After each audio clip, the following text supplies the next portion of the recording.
Okay na ulit yan. Tapos ito, bigyan ka rin namin ng... Pag minsan po doon sa amin, binabarat po kami. Kaya pumupunta po kami dito, nakakakuha po kami ng gastusin sa bundok. Salamat po.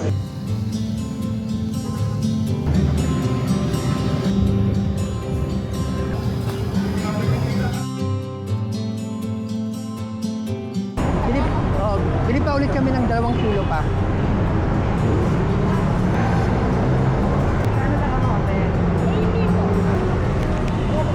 Okay na ulit yan. Tapos ito, bigyan ka rin namin ng... Kapastar lang. Tapos ilan po kayo dito? 4 po kami, tas 2 pong bata. Diyan po kami natutulog, naka-tent po kami. Binibili po namin yung iba. Yung ito po, tanim po namin. Sa Tarlac, wala bang ano yun? Pwesto? Meron pong pwesto doon, kaso nagbabayad po doon. Kaya tsaka pag minsan po doon sa amin, binabarat po kami. Pag minsan po, mura na lang po yung ganito. Kaya pumupunta po kami dito, nakakakuha po kami ng gastusin sa bundok.